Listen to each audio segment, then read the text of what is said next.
Sana all. Magandang araw mga banateros. At eto na nga, pag-uusapan na natin ang mga issues sa lipunan. Hyper na hyper ka Banatbay ah. Oy, siyempre ah.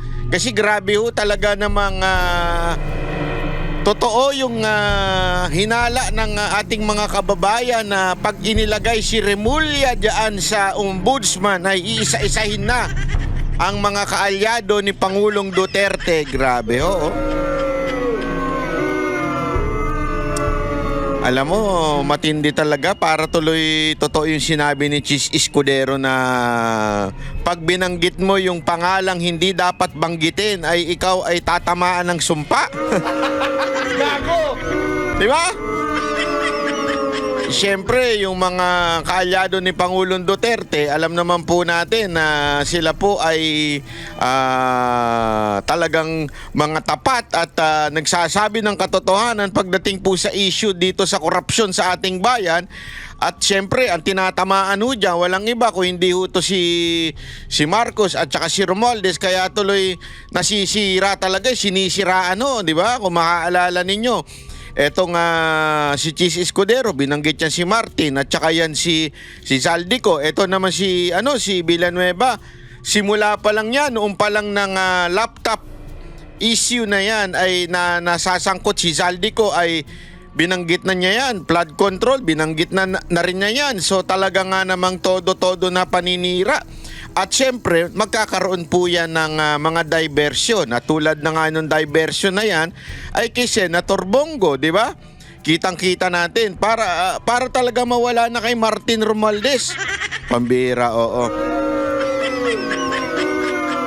Mantakin mo ha, sa tindi ng issue na ito, tila nawala na kay Martin Romualdez. Gago! Na alam naman natin siya ang kasama doon sa makapangyarihang masasabi nating small committee na sinasabi ni Tiangco na pinamumunuan din niya ho yan ni walang iba kung hindi yung bata niyang si Zaldico. Tapos diyan nagkakaroon ng hocus pocus, di ba? Alam naman natin yan. At yung budget talaga sabi nga ni Madam VP Sara Duterte, ang budget ay nasa ilalim lamang ng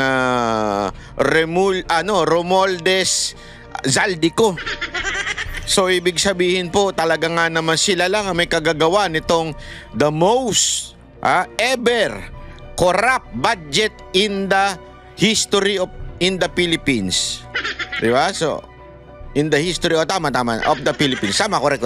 Kasi naman iba na ba English na English Oy, by the way, Highway, binabati ko po pala yung mga nanonood sa atin sa umaga na nagkakape, paggising, kinukuha yung iPad, binubuksan ng telebisyon, yung kanilang smart TV, o di kaya kanilang mga cellphone. Oy!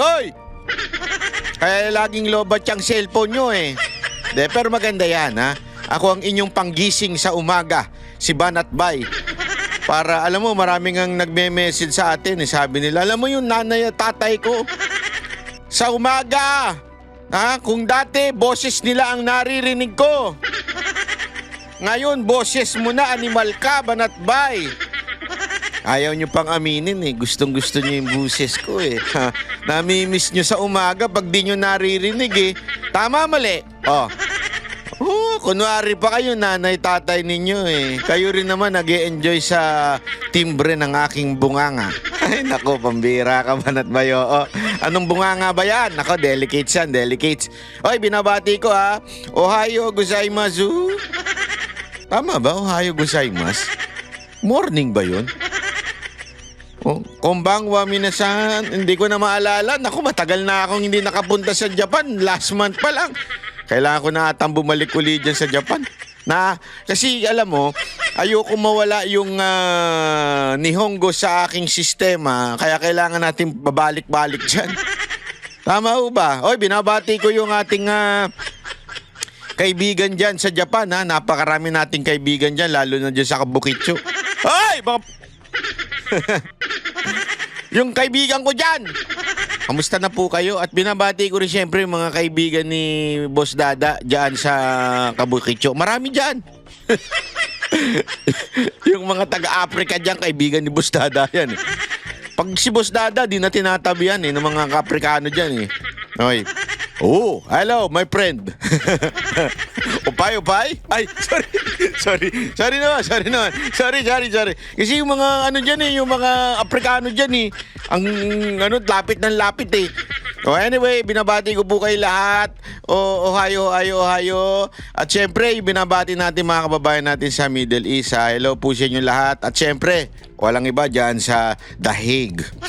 Hello po sa mga dahig. Wala na po ba tayo issue dyan? O may issue pa rin kayo hanggang ngayon? Hindi na natapos ang putangin ng issue na yan O tigil-tigilan nyo ng issue dyan ha? Kulang na lang pag-awayan ninyo yung halaman dyan o kaya yung damo. Di ba? Hindi kasi lahat na lang pinag-aawayan dyan Huwag nyo na pinag-aawayan lahat. Pati pagkain, pinag-aawayan ninyo. Baka pati yung damo, pag-aawayan nyo dyan. Tigil nyo na yan ha? Mas may malaki pang issue. Huwag na kayong nag-aaway-away dyan.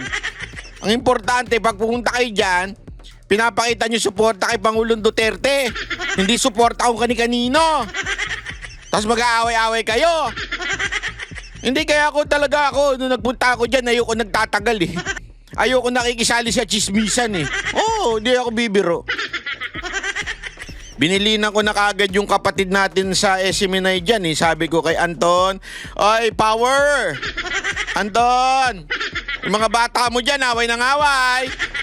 Hindi, binilinan ko na siya kagad. Sabi ko, ayoko ng away-away Basta dadaan lang ako to show support, to do my job. Then alis na kagad. Ayoko na yung mga issue nyo dyan. Buti naman, pag tinatago niya na ako. Salamat, Anton. Thank you very much. You're the best. Anyway, eto na nga. Pag-usapan na natin itong mga issue. Hindi kasi alam mo kung bakit ako bumati. Kasi sabi nung iba dyan, banat ba, di ka na bumabati. Diretso ka na kaagad ng alam mo, gusto ko nga dito magkaroon ng portion. Di ko alam kung paano ko gagawin Araw-araw mamimigay tayo ng 500 Gcash. Siguro sa mga 5 na readers natin. Viewers, hindi readers. Viewers natin sa end of the ewan ko paano ko gagawin yun. May idea ba kayo? Kunwari magtatanong ako ng 5 question. Ng unang magtatanong ako ng isang question. Ang una makakahulang 5 ay may 500 na Gcash. Alam ba yung para makapag-share tayo ng konti nating mga blessing. Paano kaya gagawin yun? Paano? Kasi ayoko naman mag-away-away kayo kung sino na unang sumagot. Aalamin ko, maghahanap ako ng AI na makakapag-analyze kung sino yung unang nag-comment, di ba? Para malaman natin. Tapos mabigyan natin ng Gcash na 500 pesos. So, di ba? Pang kape rin yun, pang Starbucks. Pang Starbucks din yun, mukha ka na rin social nun pag nag-Starbucks ka, di ba? Tapos bigla ka magbebenta ng tilapia sa loob ng Starbucks. Maraming ganun sa Starbucks nagbebenta ng tilapia. Punta kayo, lalo na sa mga may call center. Naku po, napakarami nun. Pagpasok mo sa Starbucks, hindi na parang coffee shop parang ng palengke. Nagbebenta ng mga tilapia. Ang ingay. Anyway, pag-usapan na natin itong kay Villanueva. Ay nako, ito si alam mo itong si Remulla. Exciting din. Gusto ko magpasalamat sa kanya. Palakpakan natin siya. Bakit ba? Bumaligtad ka na? Hindi. Gusto ko lang pasalamat sa kanya. Kung wala sa kanya, walang topic Kasi siya yung pinakabida-bida. Hindi, eto, walang biro Yung mukha ni Remulla, yan ang pinakabida-bidang nakita nating public servant. Sobrang bida-bida niyan. Nung nasa DOJ yan, sobrang bida-bida niyan. Halos nagkasakit na nga dahil sa sobrang bida-bida Di ba? Nag-leave ng ilang buwan yan. Alam mo, nung nag-leave siya nahimik ang DOJ. Naging professional ang DOJ. Nung nagkasakit siya kasi tumahimik Pero nung pagbalik na naman niya, nag-ingay na naman siya, nababoy na naman ng DOJ. Hindi, alam mo kasi mga kababayan, ang dami dyan sa DOJ, mga matitinuho mga tao dyan, mga professional o mga piskal dyan, mga professional yung mga, lalo-lalo na yung mga hindi appointee.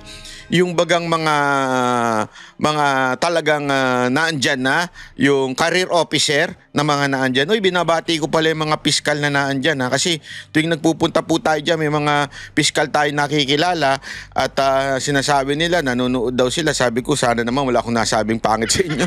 Hindi, totoo naman. Mabubuti yung mga tao dyan. Ako marami kong kilala mga piskal na hindi ho in-appoint. Sila ho ay mga magagaling hong mga piskal na very sila objective sa mga desisyon.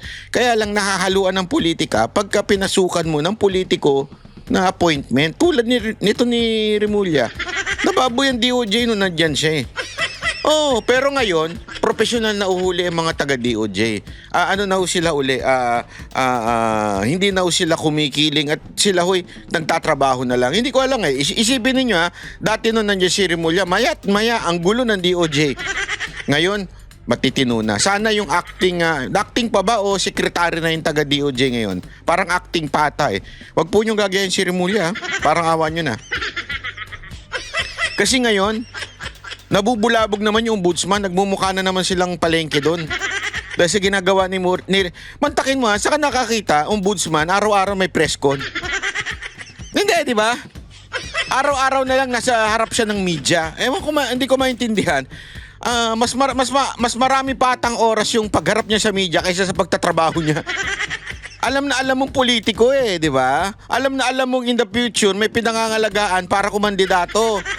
Alam mo, Brad, eto masasabi ko sa iyo, hindi na pala sekretary, ombudsman na Remulla, hindi lahat ng bagay nadadaan sa pagpapakyut, pag-iepal. Maaring, sige, sabihin na natin, bilang politiko, mataas yung iyong awareness sa tao. That's half of the story, yung awareness mo bilang politiko. Pero the other half of the story, if they will vote you, sa ginagawa mo, kahit 100% yung magiging awareness mo, walang boboto sa'yo. Gago! Kasi sabi mo nga, ang buhay, ang batas, parang ruler yan. You can bend the law, but you will not break it. Ang bihirang buhay ito. Ano ito, iPhone Air? Hindi, totoo. Gago! Sana ko sinabi mo, the law is like an iPhone Air. Promotion to, Apple, bigay naman. Kasi ang iPhone Air daw, isa sa pinakamatibay na Apple, iPhone. Kasi dahil sa titanium, kaya ang daming nanonood ako, sinusubukan kasi, di ba, ang nipis nun yung iPhone Air? How I wish. Sana all meron. Di ba, nipis-nipis nun? Kahit daw baliin mo yon, hindi kasi katulad ng mga Pro Max na siyempre para ka naglagay ng brick sa loob ng bulsa mo. Ito daw ang nipis-nipis pero hindi mo daw mabiyak. Abay, para palang batas yan. Yung batas na you can bend but you cannot break. Gago! Sana ganun. Next time, Remulla, ganun. Anyway, ikaw nga, bilis mo magkaroon daw ng iPhone may picture. Hindi ko lang alam kung totoo yun Ayoko na lang, hindi ko pinost yun. Baka mamaya hindi totoo Baka mamaya ini-AI nakakatakot kasi ngayon daming AI Ang daming AI na lumalabas ngayon kaya delegates. Baka mamaya magkaroon ako ng scandal dyan AI yan. AI yan. Pagka ako nagkaroon ng scandal, AI yan. Sigurado yan ito. Panoorin natin itong ngayon daw ay hinaharas daw di umano ni Remulla si Villanueva. Panoorin natin itong balitang ito. Tinawag ni Senador Joel Villanueva na harassment. Ang plano sana ng ombudsman na ipadismiss siya sa serbisyo dahil sa isang naunang kaso kaugnay ng pork barrel scam. Sa huli, natuklasang isinantabi na pala ang naunang desisyon ng dating ombudsman kaugnay niyan. At Ayun! Epal mo kasi, Remulla. si Salima Refran. Inanunsyo kanina ni Ombudsman Jesus Crispin Remulla na susulat siya sa Senado para hingin ang pagpapatupad ng kautusan noong 2016 ni Ombudsman Conchita Carpio Morales na dismissal from public service laban kay Senador Joel Villanueva. Kaugnay ito ng kasong administratibo ni Villanueva sa kanyang pagkakaugnay sa pork barrel scam noong siya'y Sibak Party List representative pa matapos mapunta sa umano'y peking NGO ni Janet Lim Napoles ang 10 milyong pisong PDAF o Priority Development Assistance Fund noon ni Villanueva. Ang dismissal order na ito hindi pinatupad ng Senado dahil tanging Senado at mga kapwa-senador lamang daw ang makakapag-alis sa kapwa-senador sa pwesto sa pamamagitan ng investigasyon at ng ethics complaint. Pero matapos itong sabihin ni Remulla, si Villanueva may inilabas na imahe ng isang desisyon ng ombudsman kung saan nakalagay na wala raw probable cause at dismiss na raw ang kaso. May petsa itong July 31, 2019, panahong ombudsman na si Samuel Martires. Naglabas din siya ng clearance mula sa ombudsman na nagsasabing wala siyang nakabimbing kasong kriminal o administratibo sa Office of the Ombudsman. May inilabas din si Villanueva na certification mula sa Sandigan Bayan na hindi siya akusado o defendant sa anumang kaso roon. Pareho yung inisyu nitong September 10, 2025. Sa mensahe ni Villanueva sa reporters, tinawag niyang harassment ang gusto ni Remulla. Si Remulla, iginagulat na may ganito na palang desisyon si Martires na anyay isinikreto umano. I was confronted with a decision signed by former Ombudsman Martires dated July 2019. Lumabas lang siya nung sinabi kong may gagawin ang Ombudsman tungkol dyan. It's a surprise secret decision. Well, nobody was raising that issue before. Joel Villanueva kept quiet through all the years. Ombudsman Martires never spoke about it. Di ba? Parang secret decision siya. Alam mo, ito ang problema dito kay Remulla, no? Feeling tambaluslos din eh. Feeling Romualdez din. Yung feeling niya, siya na ang presidente. Hindi, alam mo kung bakit. Yung sinasabi niya, secret lang daw yung decision. Ay, naku po. Gusto kitang tuktukan, Remulla. Napakayabang mo. Ano kailangan ipaalam sa'yo? Kailangan talaga iabisuhan ka sa opisina mo? Sino ka ba? Di ba? Hindi kasi alam mo, hindi pa pwedeng maging secret yan. Any decision of the court, including the ombudsman, meron niyang pinapublicize, pwede mong kunin. As a matter of fact, ilang beses sinabi ni Villanueva sa Senate, ako mismo narinig ko, binabalita ko nga dito na na-dismiss na yung kanyang kaso. Ilang beses, ewan ko sa'yo, hindi ka nakikinig. Sang kubeta ka ba nag-ano? At hindi mo napapakinggan yun, tapos sasabihin ngayon, tinago sa'yo. Sino ka para pagpaalaman? Feeling ka rin presidente, no? Feeling ka hari. Hindi porket hindi mo alam, sinikreto sa'yo. Ano to? Hindi, yun kasi yung sinasabi niya. Sinikreto daw. Alam mo, may mga ganyang bagay na hindi mo na ine-epal sa tao. Diba? Hindi mo na pinapublicize sa tao. May mga discarding ganyan. Halimbawa ko, ang dami ko ng kasong na-dismiss. Sabi ko nga sa inyo, ang dami kong kaso, di ba? Narinig nyo ba yung kasong, kaso ko kay pangalan nito, yung bida-bidang tumakbong mayor? Yung networker. Nakalimutan ko na yung pangalan nun. Ayun, ano ba yun? Rian Ramos? Ay, hindi, yung jowa ni Rian Ramos. Si Versosa, yun. Halimbawa yun, di ba, na-dismiss. Alam ko, na-dismiss na yun alam ko, hindi ko. Basta sabi ng abogado ko, relax ka na lang dyan, tapos na yan. Okay na yan. Alam ko, na-dismiss na yun. Hindi ko naman pinalandakan pa dito yun. Ang tagal na nun, ha. May isa pa akong na-dismiss. Yung kay Trillanes. Hindi ko rin pinalandakan dito. Isa pa, yung kay Torre. Hindi ko na pinagyayabang. Alam mo, minsan kasi may mga times na just stay humble na hindi mo na kailangan although there are some lawyers that they have to do it because of their profession. They're lawyers. They have to do it. Okay? Ako, bilang yung client na dinimanda, tahimik na lang ako. Kasi siyempre para alam mo yun, para hindi na mayabang ang dating, hindi na magkaroon pa na kung ano-ano, tahimik na lang tayo. So, ganun din yung kay Villanueva. As a matter of fact, hindi nga siya totally na nahimik. Every time na ina-accuse siya, lagi niya sinasabi sa Senate, pagka merong mga plenary doon, merong mga doon, pagdinig na nauungkat yan, lagi niya sinasabi, I have the decision that it was dismissed, blah, blah, blah. And as a matter of fact, I did my research, tinignan ko din kung dismiss na nga ba. At nakita ko, dismiss na ibalita. Hindi ko alam sa tao na ito kung bakit hindi niya alam. Tapos ang sasabihin niya, sinikreto daw sa kanya ng ombudsman. Sino ka? Ha? Sino ka? Sino ka? Na para sabihin pa sa'yo ng ombudsman, "Oy, Remulla, gusto ko lang paalam sa'yo na na-dismiss na yung kay Villanueva." Anong concern mo dun? I mean, nasa DOJ ka. You're a separate entity, separate department. Bakit magsasabi sa'yo ombudsman na, Secretary Remulla, dismiss na yung kay Villanueva, ha? Alam ba nila na sisiksik mo sarili mo dyan? Alam ba nila na ipagpipilita mo sarili mo dyan sa ombudsman? Tapos sasabihin mo ngayon, sinikreto? Ewan ko din sa'yo, no? Yabang mo rin. Naiinit ulo ko, eh. Alam mo, pag nakikita ko yung pagmumukha nito ni Remulla, ito yung tipo ng gusto mong, ewan ko na nga. Pa yun? Did you know about it? Nobody knows about it. We know, ikaw lang walang alam. Ikaw lang. Alam ko na dismiss, eh. As a matter of fact, kung kayo Banateros, nadinig nyo na yan dito, eh. Kung kayo Banateros narinig, ewan ko sa'yo, hindi mo narinig. Manood ka kasi kay Banat Bay. Wag ako kanina nanonood ka din sa mga vlogger mong tanga. Yung mga vlogger ninyo natatanga-tanga, walang alam kung hindi sumipsip sa inyo. Yes man. Hindi kasi alam mo, pinanood ko talaga. Minsan sinubukan kong panoorin yung mga vlogger nila. Putang ina, sumakit ulo ko sa katangahan, eh.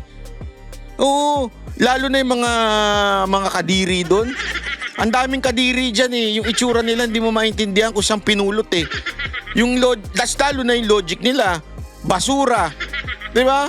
Pag titignan mo talaga, parang kanto boy na ewan. Parang nawala yung pagka tinitignan ko yung mga tanso vlogger, yung mga loyalistang vlogger, para talagang mga, ewan ko, kung sinto-sinto o galing sa sa inodoro.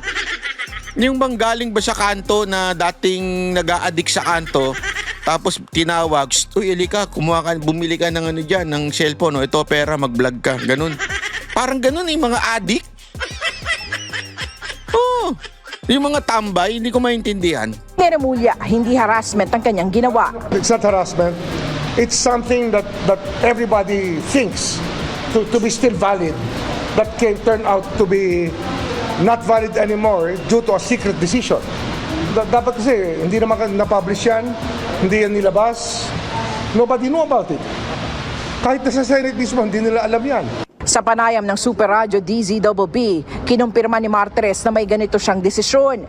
Anyay 2018, pag-upo niya bilang ombudsman na maghain si Villanueva ng motion for reconsideration laban sa desisyon ni dating Ombudsman Morales. Ang argumento raw ni Villanueva, forged o pineke umano ang kanyang mga pirma sa mga dokumento at nagpadala rin ng NBI findings kaugnay nito. Inilagay lang daw si Villanueva sa request ng Buhay Party List, kayong hindi naman siya miyembro ng party list na ito. There is no evidence on record na yung pera na tanggap ng Buhay Party List ay napunta kay Senator Joel Villanueva. I dismissed both cases, criminal and administrative cases. So doon sa kaso, doon sa administratibo na sinasabing dismissed from the service, ni-reverse ko yon at dinispis ko yung administrative case. Itinanggi rin niyang isinikreto ang desisyon. Abay, hindi ko alam kung anong sikreto sa amin kasi kung titingnan, mayroon kaming tinatawag na CCMS, yung Case Management System. Pag yung kaso ay nare-release, napapasok yan sa system, eh. So nandun sa system na na-dismiss ko yun. Yun na nga kasi, Ombudsman na Samuel Martires, dapat nagpaalam ka daw. Gago! Dapat nagpaalam ka daw kay Remulla. Sinabi mo, ay i-dismiss ko na, ha? Pagpapaalam lang ako sa'yo. Gago! Kasi ang Pilipinas, parang ang presidente sa atin, ang mga Remulla at ang mga Romualdez. Totoo lang, parang yun. Sila nagdi-decide. Kaya nga nalintikan pati si Torre, di ba? Kasi Remulla lang ang nagdi-decide. At saka mga Romualdez. Wala akong sekretong ginagawa sa aking trabaho. Lahat nakabuyang-yang. Sabi ni Remulla, inaaral nila ang desisyon na ito ni Martires. Pero dahil dito, hindi na siya susulat sa Senado. Nagbago na yung premises natin. I think that it's something that raising more questions than answers. Diba? Lalo na dito, sir, sa opisina. Lalo na sa opisina ito. Para sa GMA Puro ka kasi kayabangan. Yan ang katotohanan. Ang yabang mo kasi. Nauuna yung pag-iepal mo. Nauuna yung pagpuputak ng bunganga mo bago mo magtingin-tingin ng research. Ano ba naman yun? Eto ha. This is, sorry to say, Remulla, this is house... Ang ina, pwede ko ba sabihin yung salitang stupid? Ayoko sana sa... Wag na natin sabihin. Ayoko na sabihin, hindi ko na sasabihin yun. Pero sana, bago ka nagsalita, bago mo pinutak yung bunganga mo, nag-research ka. Ngayon bawi-bawi ka. Di ba? Hindi ka mo... Sana... Ewan ko kung etong hindi ko alam kung sinadya niya yan para mag-ingay lang yung pangalan at masiraan lang si Villanueva. Hindi ko lang alam kung yan ang dahilan niya para masiraan lang si Villanueva. Hindi ko talaga alam. Or talagang stupido ka dahil nagsasalita ka nang hindi mo man lang chine-check yung record. Kaya nga, nauna yung salita mo, tapos bigla kang babawi ngayon at sasabihin mo, Hindi, binawi niya yan eh. O baka naman napanood mo ito. Eto, papakinggan ninyo audio ito ng interview ni Carpio. Hindi ko nalalabas yung video kasi nagka-copyright po itong audio lang. Pakinggan ninyo yung paliwanag ni Carpio. Na si Carpio, alam naman natin, hindi po ito DDS, hindi po ito Duterte supporter at alam nyo namang solid na pinklawan ito. Pakinggan nyo yung sinabi niya Papatupad ng dismissal order laban kay Senador Joel Villanueva. At ito, sa pagkakataong ito ay makakausap natin sa linya ng telepono, walang iba kundi ang former Senior Associate Justice ng Korte Suprema, walang iba kundi si Justice Antonio Carpio. Good morning Justice, si Danny Buenafe sa Programang Kabayan. Good morning, Danny. Good morning sa mga taga-kinig natin. Okay, maraming salamat sa oras na pinagkaloob nyo kasi very fresh pa itong balita at alam ko dadalhin mismo yata ito ni Ombudsman Boying Remulla kay SP Tito Soto at ipapatupad itong 2016 pa actually na dismissal order na sinagawa ng dating Ombudsman, di ba? Alam niyo naman siguro ninyo yung kay Conchita Carpio Morales. Pero ano ho ba sa palagay ninyo? Ito ba ay pwede ipatupad kasi may pinapakita ho kayong mga clearance mula sa Ombudsman itong si Senator Joel Villanueva nung September 10 lang 2025 na ipinapakita ho namin ngayon sa screen. Ano ang palagay nyo, Justice? Well, under the Ombudsman Act, yung charter ng Ombudsman, Office of the Ombudsman, nakalagay doon, the Ombudsman has disciplinary authority over all elective and appointive government officials, except tatlong exception those who are subject to impeachment. So wala siyang disciplinary authority over officials subject to impeachment like the President or Vice President. Ayan, malinaw po yan mga kababayan ako nga actually ngayon lang ako medyo naliwanagan niya sa part na yan kasi paulit-ulit na sinasabi ni Amy Marcos na ipakukulong daw ni Remulla itong si VP Sara Duterte, which is an impeachable officer. Sabi sa memorandum ng Ombudsman, hindi pwedeng isuspend or tawag dito ihatulan ang any impeachable officer o impeachable official. Sorry, not officer, official. So ibig sabihin, hindi pwedeng galawin ni Remulla si VP Sara Duterte. Ewan ko ito ang sinabi ni Carpio. Ewan ko kung kasi meron daw memorandum Ewan ko unless mali yung memorandum na kinukot nito. Pero sa tingin ko may punto siya dito Sunod. Members of the judiciary. Number 1 exception yun. Number 2 exception, members of the judiciary. Okay. Wala siyang disciplinary authority. It's the Supreme Court and Bank that has disciplinary authority, no? Okay. And third, yung members of Congress. Senate and the House. Okay. Wala siyang disciplinary authority. Gets nyo? So sablay na naman. sablay na naman si Remulla. Walang authority si Remulla isuspinde ang any of the legislative branch. Kasi sinabi etong binabasa niya is sa galing mismo ito sa ombudsman.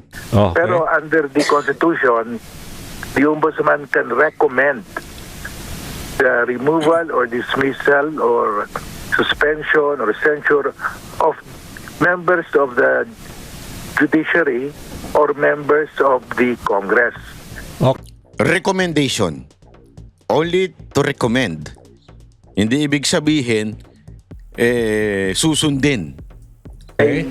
Recommendatory power siya. That's why ang ginawa ni former Ombudsman Conchita Carpio Morales, ni-recommend niya after finding that there was that Senator Yung sa PDAF, yung PDAF, no? Villanueva was guilty for the PDAF offense. Ni-recommend niya dahil ang power niya lang is to recommend. Okay. It's up to the Senate now to act on that recommendation. Okay. So that's what... Ang ginawa ngayon ni ang gagawin ni Ombudsman Remulla ngayon. Remulla Yes. is to reiterate that recommendation. Okay. Pero at that time, Justice, nung yun nga, ni-recommend niya at that time, di ba, ni Justice Conchita Carpio Morales, pero at that time, ang Senate President was Coco Pimentel. Hindi in-enforce ni Senate President at that Kaya nga kasi nga recommendation lang. Hindi necessaryong ipatupad. Recommendation niya. Anak ng tutsa naman, time Coco Pimentel. So, ibig sabihin, pwede ko bang i-overturn naman just in case Recommend nga. It's not ewan ko yung nagtatanong medyo mahina When you say recommend, it doesn't mean you're forced or required to follow. Recommend nga So hindi mo i-overturn. Biglang sabihin, you have the option not to follow. Hindi overturn, mali naman yung termino mo. O sino ka man nagtatanong ka? buhay naman ng bagong ombudsman at bago na Senate President. Pwede ba yon? Well, wala namang nakalagay na prescriptive period, no? Okay. It can be, I think it can be revived, no? Okay. Dahil hindi naman pwede na uupuan na lang, no? Okay. So, nasa present Senate yan to decide anong gagawin nila. So, can they decide on that on a parang plenary? Dapat by a vote? Yes. Majority, hindi pwedeng Senate yes. President lang mag-decide, ganon? Yeah, it's not the Senate President only who will decide. The Senate as a body will have to decide. Kung Senate President lang mag-decide, aakyat si Senator Joel. Senator Joel to the Supreme Court. Okay. I think kung hindi naman mag-act si Senate President Soto, the Ombudsman should go up to the Supreme Court to also to reiterate yung kanyang panawagan kung ano bang dismissal order. Kasi sabi ng Constitution, he can recommend. The Ombudsman can recommend the dismissal. So para may clarity kung anong mangyari, no? Whether it's just the whether the Senate as a whole should vote on that recommendation or not, no? Okay. Pero ibig sabihin, so recommendation lang ginawa ni Conchita Carpio Morales, ni Justice noon, tapos hindi in-enforce naman ng Senate President noon si Coco Pimentel. Pag nakuha ho ng majority, let's say nagkaroon ng botohan sa Senate and let's say hindi manalo or manalo ang kunwari ayaw nila na mapaalis si Joel Villanueva, ibig sabihin Joel Villanueva will be retained as senator. Yung position niya as senator. Well, that is the consequence. Okay. Pag hindi mag-act ang Senate, no? Okay. But I suppose the Ombudsman will also go up to the Supreme Court to find out what is the meaning of that recommendation, no? Mm-hmm. Okay. Whether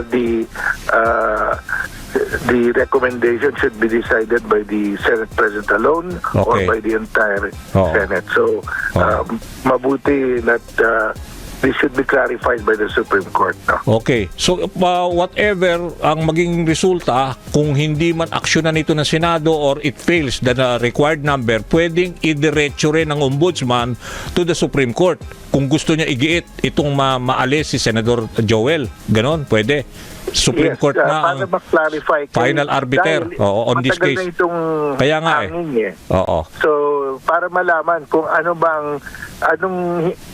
pwede bang gawin ng Senate President, upuan na lang. Dapat ba i-submit niya for voting? At the very least, dapat Okay. i-submit niya for voting. No? Yeah. Okay, para lang Pwede katulad ginawa ni sino noon, si who was a Coco Pimentel ba noon? Yeah, siya yung Senate President nung 2016 nung lumabas yung Hindi order. pwede- Yeah. Dapat may ruling whether he alone can decide not to implement it or it should be By a decided vote, the by a vote of the entire body. majority, parang ganon. Yes. Okay. Dapat ma-clarify yun. Okay. Kaya nga we're also trying to get the side of Senator si Senator Coco Pimentel kasi siya yung Senate President. Ang Oo. posisyon ko, Oo. the Senate President, upon receiving that recommendation, dahil constitutional yan Yeah, tama. nakalagay sa Constitution na pwede mag-recommend yung Oo. yung Yes. ombudsman, dapat he should put it to a vote para it can be settled. Okay. So yun yung dapat maging move ni SP Tito Soto if ever he receives that from the Ombudsman. Anyway, just for the record lang, para lang doon sa mga nakikinig ngayon at niraran na ho namin kasi yung clearance. Ang nakalagay ho doon sa clearance niya from the Office of the Ombudsman Justice, this certifies that our records show that as of September 9, 2025, Emmanuel Joel Jose Villanueva, Senator of the Philippines, tapos sabi niya, has no pending criminal and administrative cases with the Office of the Ombudsman. Tama yan. Kasi So wala meron naman siyang clearance, pending, tapos pinapakita. Yun ang parang niya, Kasi sinasabi niya ang ngayon. clearance, Oo. Sabi niya, no pending. Wala nang pending dahil na-decide na yun ng Kaya nga. ombudsman Kaya nga. Ayun. Ngayon, si Remulla, bawi. Ay, nakuryente ka sa sarili mong kaepalan. Epal kasi! Jollibee ka ba? Bida-bida ka? Epal ka masyado eh. Ang epal mo, ayan, nagmukha ka tuloy. Hindi kasi mga kababayan, kaya naman siya tinatawanan, you're a clown. Kasi mantakin mo magsalita ka na ganito, tapos biglang, ay, meron palang desisyon. Ano ba? Gago! What kind of ombudsman are you? May desisyon na hindi mo alam, tas daldal ka ng daldal? Ay, nako, eto, tingnan nyo, binawi niya tuloy. Binawi ni Ombudsman Boying Remulla ang plano niyang ipasibak sa pwesto si Senator Joel Villanueva. Kaugnay ito sa dating kaso ng senador sa pork barrel scam. Live mula sa TV5 Media Center, nangunguna sa balita si News 5 Justice Correspondent Camille Samonte. Kapatid, bakit nagbago ang desisyon ni Remulla? Pali. Jiggy, hindi na raw susulat si Ombudsman Boying Remulla kay Senate President Tito Soto para ipatupad ang 2016 dismissal order laban kay Senator Joel Villanueva. Nakumpirma kasi ni Remulla na binaliktad pala ni dating Ombudsman Samuel Martires ang desisyon sa kaso ni Villanueva noong 2019. Taong 2016 nang ipinag-utos ni nooy Ombudsman Conchita Carpio Morales na i-dismiss si Villanueva dahil sa kasong malversation of funds at falsification of documents kaugnay sa pork barrel scam. Pero gate ni Remulla, tila isinikreto ang pagbasura ni Martires sa kaso dahil hindi umano ito na i-publish. Sa isang pahayag naman, kinumpirma ni dating Ombudsman Samuel Martires na naibasura na nga ang dismissal order laban kay Villanueva noong 2019. Narito ang pahayag ni Ombudsman Remulla. We were surprised by the decision. Lumabas lang siya nung sinabi kong may gagawin ang ombudsman tungkol dyan. Nobody... Lumabas lang daw ho siya nung nagsalita na siya. Bayani ka na naman! Gago! Abay, para ka pa lang si si Romualdez gusto maging bayani ang daan at ilaw ng Pilipinas. Grabe kayo talaga. Kakaiba kayong gobyerno. Ang hirap nyo talagang tansyahin. Ngayon, ikaw pa ang tama. Ikaw pa yung merong ang masasabi mo, kung hindi kasi ako nagsalita, hindi naman sila aamin. Hindi ka kasi nagre-research. Gago! Ay, sus! Was raising that issue before. Joel Villanueva kept quiet through all the years. Ay, sus! Ombudsman Martirez never spoke about it. Di ba? At Camila, ano naging reaction dito ni Senador Villanueva?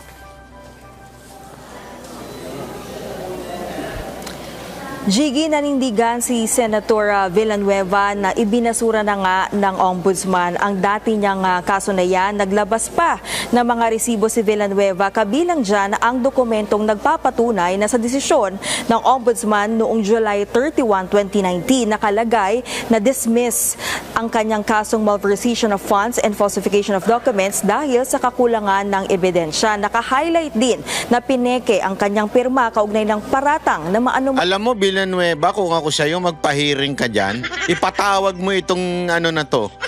At pagalitan mo dun sa kaepalan niyang hindi man lang nag-research. Oo, pagalitan mo kasi mali yan eh. Buti ka, senador ka. Paano kung medyo mabababang opisyal ng gobyerno na hindi makalaban? Ibig sabihin, hindi makadepensa dahil walang makinarya. At least ikaw, pakikinggan ka dahil senador ka eh. Pakikinggan ka ng media. Paano naman yung ibang mga gusto lang pagtripan ng administrasyon nato? Kawawa eh, di ba? Inuuna kasi yung pag-iepal bago mag-research eh. Kawawa naman yung mga opisyal ng gobyerno na nagaganyan, di ba? Kawawa eh. Ako, nakakabuwis ito. Buti na lang talaga, hindi ako opisyal ng gobyerno. Kung opisyal ako ng gobyerno, talagang mabibuwisit sa ganito eh.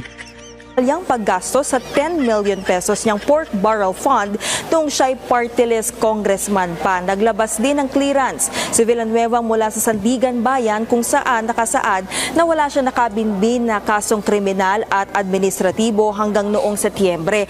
At kakasend lamang ito ng opisina ni Villanueva, pinakita rin niya na nagpadala mismo ng sulat ang ombudsman sa Senado noong 2019 para iparating sa kanila dito nga sa pagbaligtad ng desisyon sa kanyang kaso.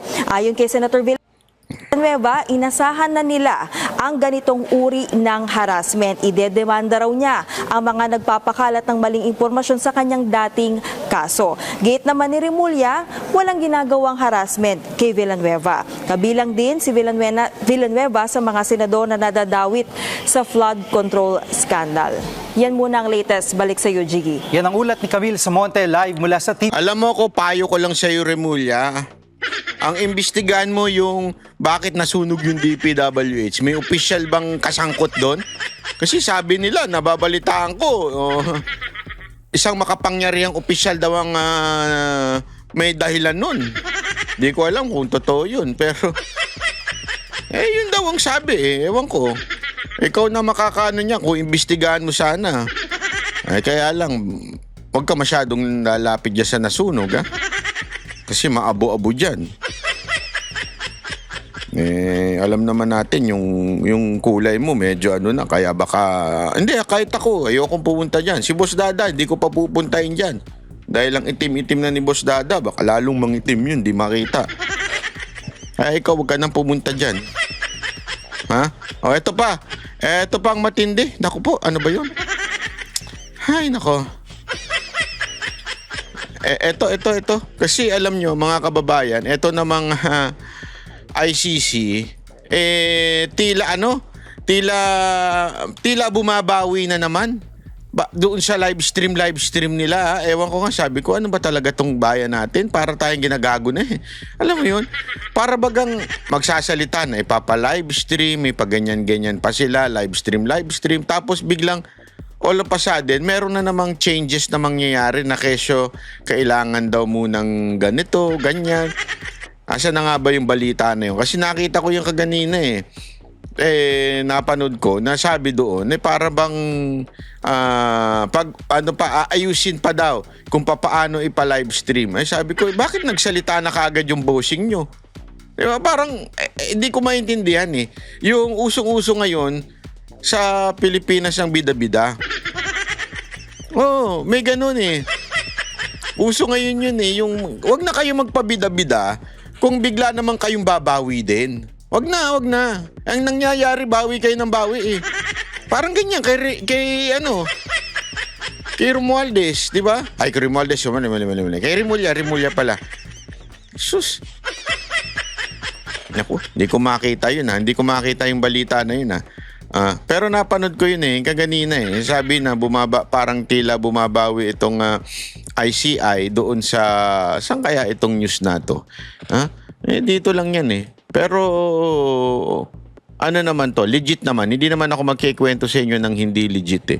Pero may sinabi ho nung na tila parang inaayos pa daw. Inaayos pa. Sabi ko nga kung inaayos pa, bakit kayo announce ng announce? 'Di ba? Bakit kayo salita ng salita na para magsabi na ito live stream na dahil ba nandun kayo sa Senado? Dahil nandun kayo sa deliberation? Kaya nyo sinasabi ang mga ganyan ninyong pronouncement? Di sana hindi nyo muna in-announce. Ito. Naku po. Isang araw. Ito. Hindi ko na audio na lang kasi ito sa ABS-CBN nagka-copyright ito pakinggan natin. Ito.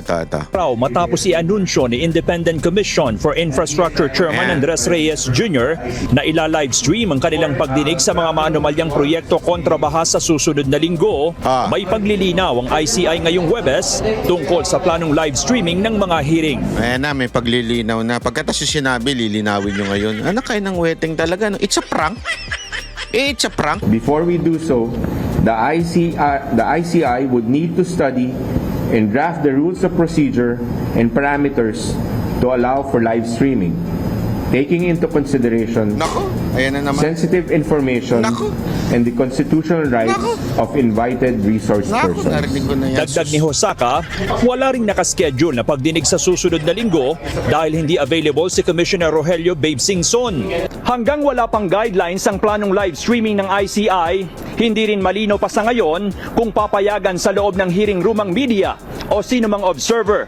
Aminado ang ICI na kumpleto ang record ng lahat ng mga naunang pagdinig nito, pero hindi pa malinaw kung isa sa publiko rin ba ang mga ito. Para kay Akbayan Representative Chel Jokno, dapat ding maging bukas sa publiko ang mga naunang pagdinig kung saan sumalang sina dating Speaker Martin Romualdez, Senador Jinggoy Estrada, Joel Villanueva at ang mag-asawang Curly at Sara Diskaya. It's about time na ma-live stream na yan. Pero sana malaman din natin kung ano yung mga naging testimonya ng tinawag na dati ng mga testigo. Para tayong nasa gitna na ng isang kwento pero hindi natin alam kung ano yung naunang nangyari.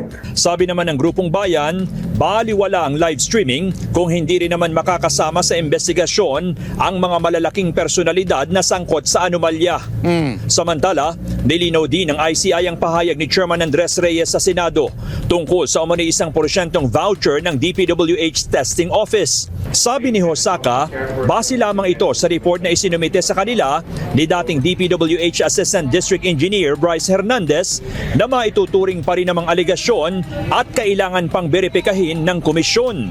Nagsumite naman ng mga dokumento sa ICI ang kalihim ng Sangguniang Bayan ng Paumbong Bulacan na nagdidetalye ng mga hinihinalang ghost flood control projects batay na rin sa sumbong sa Pangulo website. May mga wala po talagang project or flood control project na nandun po.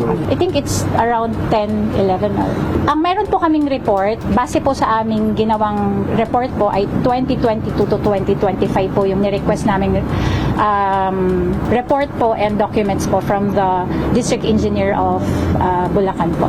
First, how much? Nasa 700 million po. Umaasaan niyang mga tagapaumbong na sa tulong ng ICI, mabibigyang linaw ang issue ng mga hindi Alam mo, ito kasi yung problema ngayon sa Pilipinas eh. Alam mo, they're trying to portray sa tao, di ba?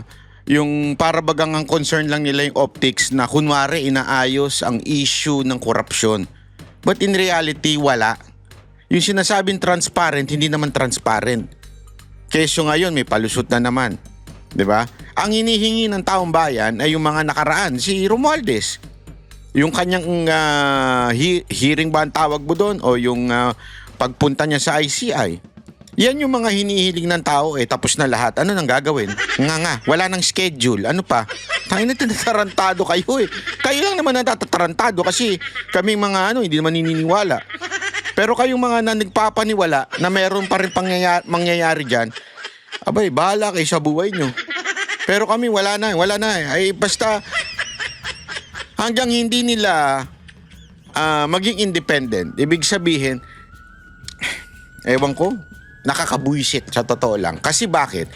Dapat, papel na ng ombudsman yan eh. Ano ibig sabihin? Kasi ngayon, kinreate lang yan ng Pangulo. So, paano kung involve yung Pangulo? Hindi nyo naman kayang isuspindehin. Wala naman kayo kapangyarihan ganun. Sana may ganung kapangyarihan. Sana may ganung kakayanan. At pangalawa, hindi kayo dapat pwedeng tanggalin ng Pangulo. Dapat kayo ay fixed term para hindi kayo natatakot doon sa Pangulong nagposisyon sa inyo. Ganun sana ang konsepto sa ombudsman. Ang problema, pinulitika yung sa ombudsman eh. Kita nyo ngayon, may nakita kayong target ng kaalyado ng Pangulo? Hindi. Lahat ng tinatarget nila ngayon, kaya sunog-sunog sila dahil kasi ang focus nila, banata ng kalaban ng Pangulo, banata ng kalaban ni Romualdez. So, mali-mali na yung desisyon nila. Katulad nito ni Remulla. Kasi nga, mali-mali ang iniisip niya, parang gusto niyang banatan nitong mga nagpangalan kay Panginoon nilang si Romualdez. So mali-mali ang diskarte kasi nga pinupolitika. Na sana ombudsman ang gagawa ng ganyang klaseng papel yung ginagawa ng ICI. Hindi eh. Kaya katawa-tawa kayo eh. Tingnan nyo ha. Eto, ipapakita ko si isang isang matinding halimbawa na pagkalaban, entertainin ng ICI. Ano mo yun? Para bagang bayani sa ICI. Para bagang bayani sa Malacanang. Pero pag ang pumunta at nagsumbong na sa ICI at ang sinusumbong ay ang kaalyado ng Pangulo o di kaya yung kanyang asawa, ang turing na sa kanya kagad kalaban. Akala ko ba independent yung putang inang ICI na yan? Akala ko ba independent yan? Pero pag may lumapit na ang nagsusumbong na tungkol sa asawa ng presidente, ngayon pa lang dinidiscredit nyo na kaagad. Tanginang independent yan. Kagaguhan. Diba? Tila pagdududa ang naging tugon ng Malacanang sa letter of sentiment na humihiling na investigasyon laban kay First Lady Liza Araneta Marcos. Ang naturang liham ay inihain ng isang pribadong mamamayan sa Independent Commission for Infrastructure o ICI. Inhalintulad pa ng palasyo sa isang nuisance candidate ang nagsumite ng liham at iginiit na ito ay pawang hearsay evidence lamang kaya hindi ito bibigyang pansin ng First Lady. Si Crezeline Catarong magbabalita. Minaliit ng Malacanang ang liham na inihain ng isang pribadong mamamayan sa Independent Commission for Infrastructure na humihiling na imbestigahan ang umano'y koneksyon ni First Lady Liza Araneta Marcos kay dating Special Envoy to China Maynard Ngu na una nang nasangkot sa issue ng flood control scam. Sa palace briefing, kinuwestiyon ni Presidential Communications Office Undersecretary Claire Castro ang kredibilidad at motibo ng liham na inihalintulad pa niya sa isang nuisance candidate. Tingnan mo na. Hindi tayo nagkakamali, ito ay nangangalang John Santander.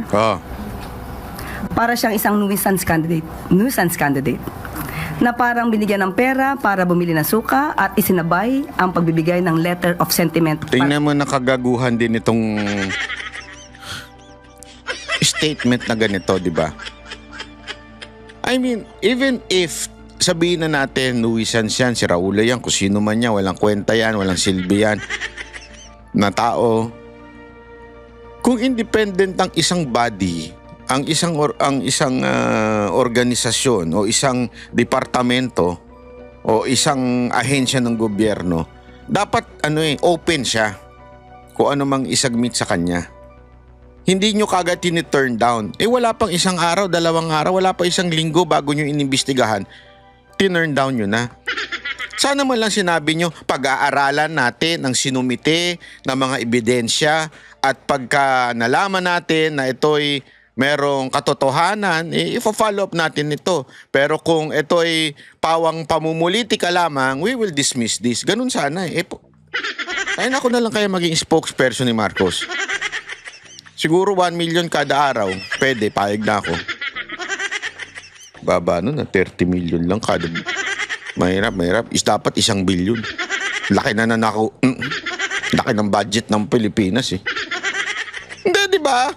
Kaysa yung ganitong klaseng pronouncement. O, diyan, pinapatunayan ninyo na hindi talaga kayo open. Hindi kayo independent. Sinusuplak nyo na kaagad eh. Paano na ngayon yung mga gustong magsalita? Basta para bagang ang dating nito. Pagkakaalyado ni Marcos, wag na kayo magsalita. Kasi susuplakin lang din kayo. Kung kaalyado ng mga Duterte o malapit sa mga Duterte o inaway si Martin Romualdez, magsalita na kayo. Bayani kayo. That's for sure. Kayo na. Sigurado yan. Pakikinggan namin kayo. Dalhin sa ICI. Tinawag ni Castro ang hakbang na ito bilang hindi naaayon sa mandato ng ICI. Ikaw ang hindi naaayon. Yung ugali mo hindi naaayon sa Malacanang. Hindi naaayon yan. Niya ay nilikha upang mag-imbestiga lamang ng mga maanomalyang flood control at iba pang infrastructure-related issues.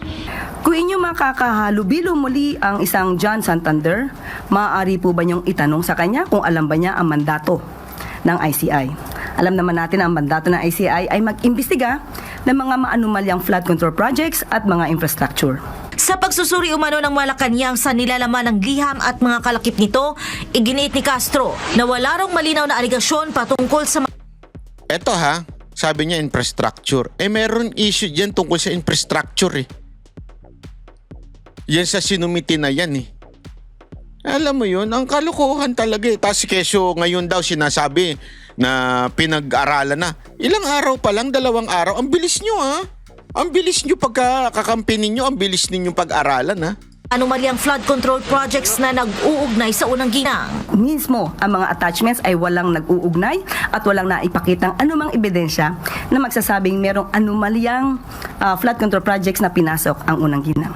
Bukod sa kawalan ng koneksyon sa mandato ng ICI, kinwestiyon din ni Castro ang kredibilidad ng liham na basean niya sa hearsay o sabi-sabi lamang.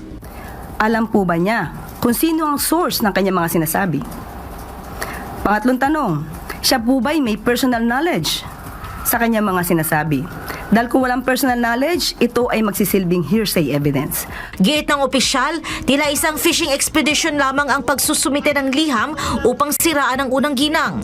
Sa kabila ng naturang usapin, iginiit ni Castro na nasa kamay na ng ICI kung anong hakbang ang kanilang gagawin. Ibinahagi rin ng Palace Press Officer na sabi ng First Lady ay hindi niya bibigyan ng anumang pansin ang nasabing issue dahil ito anya ay hearsay evidence. Nang tanungin kung paano niya ilalarawan ang ugnayan ng First Lady kay Maynard Ngu, nilinaw ni Castro na walang direktang pahayag ukol dito mula sa unang ginang. Samantala, kinumpirma ng Malacanang na hindi na nagsisilbi si Maynard Ngu bilang Special Envoy to China for Trade, Investments and Tourism. Simula Agosto 2025, ani Castro, hindi na hawak ni Ngu ang posisyon bilang Special Envoy dahil natapos na ang kanyang termino o na-expire na ang kanyang appointment. Wala namang nabanggit ang palasyo kung sino ang papalit sa pwesto. Para sa Diyos at sa Pilipinas kong mahal, ito si Cresceline Cata. Grabe, no? Yan po yung sinasabi natin na talagang itong ICI isang kalokohan. Yan ang katotohanan dyan. Kalokohan. Dahil di naman kayo bukas na talagang imbestigahan ng lahat ng tao. Bukas lang kayo imbestigahan lahat ng kalaban ni Marcos at ni Romualdez. Gago! Yan ang totoo. Buti pa itong SMNI. Bakit mo naman nabanggit SMNI? Yung SMNI Foundation, Oh, kahit nakakulong na si Pastor Kibuloy, at kahit kinuha na, yung pinris na yung account niya, lahat ng account nila dun, pinris na. Abay, namimigay pa rin ng bigas. Sako-sakong bigas. Hindi lang isang sako, sako-sako. Kasi dalawa yan eh. Oh, sako-sako. Tingnan nyo naman, oh. Ang lupit talaga ng SMNI Foundation, oh. Kaya I'm really happy and I really appreciate ang pagsama ng SMNI sa Banateros at nire-representa ni Boss Dada. Boss Dada, ikaw na lang bahala. Medyo marupok na yung tuhod ko eh. Alam mo naman, ikaw nag-gym ka, yabang-yabang mo sa kaka-gym. Kaya ikaw na bahala dyan. Gym ka ng gym eh. O di yung yabang mo, pagpo-post mo sa social media, pakinabangan natin. No, sama mo si Jay dyan. Isa pang mayabang niyang animal na yan. Basketball ng basketball, akala mo namang hindi mataba. Diba? Ang yabang-yabang. O, di sama mo rin dyan, pagbuhatin mo rin yan nang malaman natin kung maputi ba yung kilikili niya, maitim. Ano kaya ugnayan nun? Gago! Hindi, kasi puro kayabangan eh. Hindi, maraming salamat po sa SMNI at SMNI Foundation, siyempre kay Pastor Kibuloy, dahil kahit sa tindi ng pagsubok ng pinagdadaanan ni Pastor Kibuloy at ng buong KOJC ay namimigay at tumutulong at hindi ho, pag sila'y tumulong, sabi nga extra mile, nasa Biblia yan eh, extra mile, hindi po kulang. Di katulad ng tulong ni Marcos at ng gobyerno nito, putang ina 20 pesos, bebenta pa. Tutulong na nga lang, gusto pang kumita. Ewan ko ba? Nakakabuisit. Kasi Pastor, kung nakamura ako nakakabuisit kasi yung ganun eh. Yung tutulong ka na lang, bebentahan mo pa. Alam mo, utak negosyante yun eh. Yung gusto mo ba tulungan kita? Oh, para matulungan kita. Eto, instead na ayan, kita mo yan. Instead na Louis Vuitton ang ibebenta ko sa'yo, tutulungan na kita. Mas mababa na lang ibebenta ko sa'yo. Ito na lang, Ray-Ban. Di ba? Binenta mo pa, pero pareho pa rin, binayaran pa rin nila. Eh kung talagang if you care about the eyes of the person na ano ng araw, wag mo nang bentahan. Binebentahan nyo pa eh. O bumili ka ng sunglass. O ito, mamili ka na lang. Ito, mas mura ito. Parang ganun ang ginawa nyo eh. Kaysa napakainin nyo yung mga tao, ito, mas mura ito. 20 pesos na lang yung bigas. Anak ng tutsang kalabaw yan, oh. O again, maraming salamat po sa mga taga-SMNI at SMNI Foundation, ang KOJC at siyempre si Pastor Kibuloy at siyempre ito si Boss Dadang napakasipag, palakpakan natin. Sigurado ako pagkatapos niyan, kumain ka na naman ng sobrang lupit. Maraming salamat po. Ako po si Banat. Bye!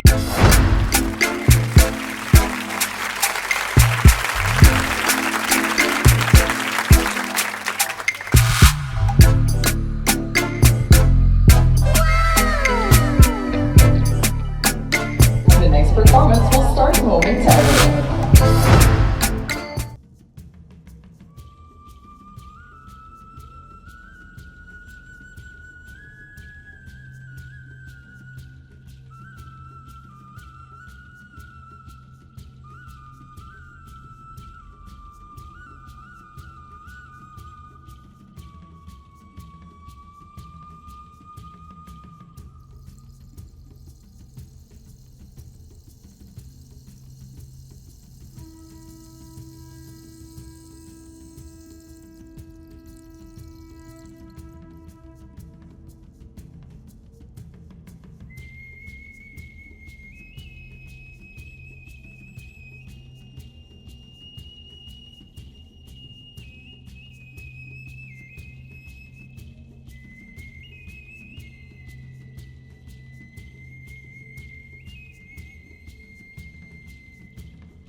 Thank